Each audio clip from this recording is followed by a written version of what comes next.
The insistent pounding on my door ripped me from a dream lecture on Venusian vowel mutations.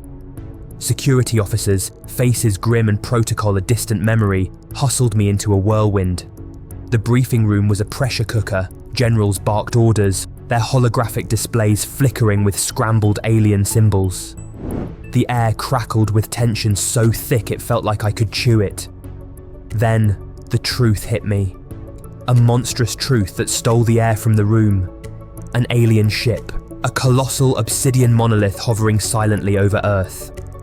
Military minds fixated on weapons and brute force, but the ship remained silent, unresponsive to all attempts at communication.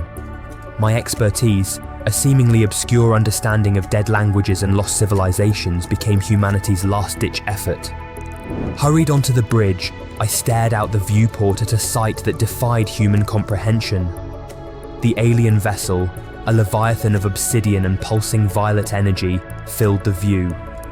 On the consoles surrounding me, technicians tapped frantically, holographic keyboards flashing as they attempted to decipher the symbols crawling across the screens. This wasn't language in the traditional sense. It wasn't words or sentences, but a torrent of raw information, a chaotic symphony of emotions, concepts, and nonsensical imagery flooding my mind in a mental deluge that threatened to drown me. Overwhelmed, I grappled with the alien influx. Words failed me. The experience was beyond human understanding. It was General Mackenzie, a gruff man with a steely glint in his eyes who cut through the silence. "Results, Doctor," he demanded, his voice a rasp against the oppressive tension. But all I could manage was a hoarse whisper. "It's not words, it's a mindscape." The room crackled with a tension thicker than plasma. Dr. Moreau, usually unflappable, ran a hand through his sweat-dampened hair.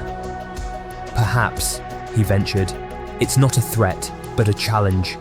An alien hailing frequency unlike anything we've encountered. A message encoded in pure psionic energy." General Mackenzie scoffed, the sound harsh against the hum of the warship's engines. Fear, raw and primal, gnawed at the edges of the room. This Leviathan wasn't a ship, it was a weaponized enigma, a biomechanical monstrosity capable of reducing cities to molten slag. A sliver of hope flickered on the holographic display manned by a young, sleep-deprived tech specialist. "The prototype translation AI," he mumbled, his voice barely audible over the din. "Barely functional, but it might..." Dr. Moreau's face paled. "A gamble at best. It's like trying to translate a dream with a broken decoder ring." But in the face of annihilation, it was the only card they had left. With a leaden heart, I settled into the makeshift translation lab. The psychic onslaught began anew, a torrent of raw emotions and alien concepts washing over me. The prototype AI, a cacophony of static struggling to filter the alien thoughts, offered a lifeline. Images flickered into existence. A desolate, ravaged world, a skeletal hand reaching out from a crater. It wasn't a threat, it was a plea for help. Hope, a flickering candle in a hurricane, ignited within the tense atmosphere. Negotiations, a harrowing symphony of alien concepts filtered through the malfunctioning translator, became their only option. The aliens, with an unsettling condescension that sent shivers down my spine, agreed to explain their offer, but with a chilling condition: a human aboard their ship. Against the tide of panicked pleas, I volunteered. The bridge crew started, stunned. War with an unknown entity was a terrifying prospect, but deploying a human onto their vessel was a gamble on a different level. Admiral Karadi, her weathered face etched with the weight of this impossible decision, finally gave a curt nod. The sterile decontamination chamber felt like a tomb. Dr. Park's voice, a crackle through the comm system, was my lifeline amidst the suffocating fear. "Remember, you're not just an ambassador," he said, his voice grave. "You're humanity's first deep space diplomat, a one-way envoy to an alien bioship." Stepping into the docking bay, the air shimmered with an unseen energy field. Two hulking figures, their obsidian forms shrouded in crackling energy tendrils, awaited. Their raw power, a primal force that resonated in my bones, threatened to buckle my knees. Ignoring the primal fear clawing at my throat, I forced myself upright.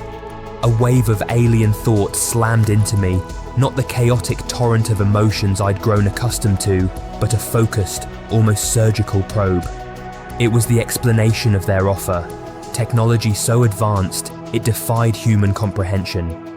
This wasn't just knowledge, it was a double-edged sword. The translator, a whirring symphony of alien and human code, sputtered to life, allowing me to voice my concerns. The technology was Pandora's box, a potential catalyst for unimaginable destruction in the wrong hands. We couldn't simply be lab rats, playing with forces we couldn't understand.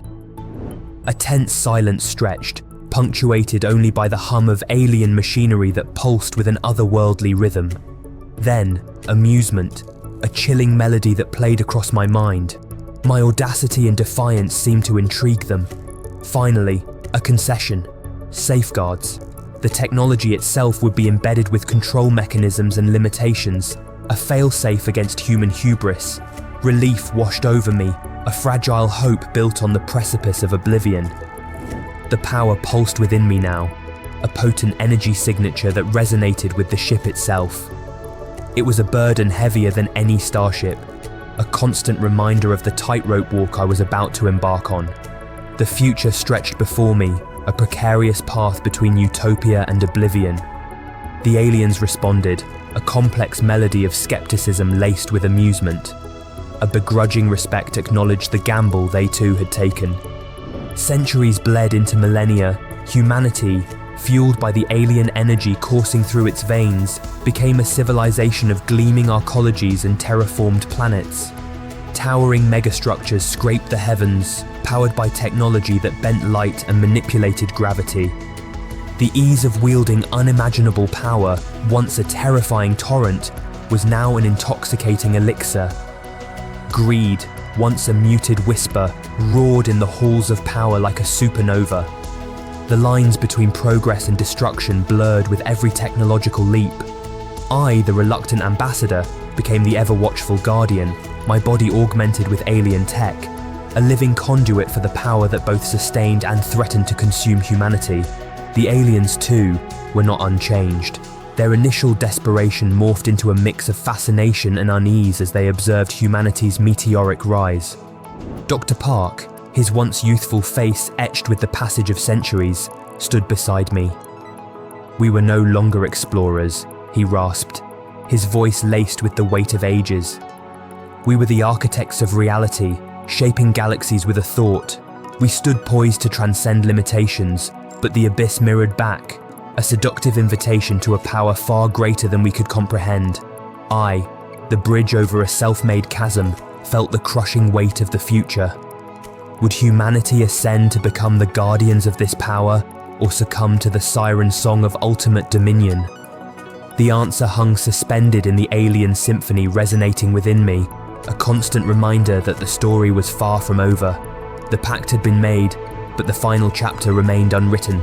So, what do you think? Leave your thoughts in the comments below, and if you enjoyed this unsettling tale of first contact, don't forget to like this video and subscribe to Astral Journeys for more explorations into the unknown. Who knows, maybe the next story will be even more terrifying, or perhaps a little more hopeful.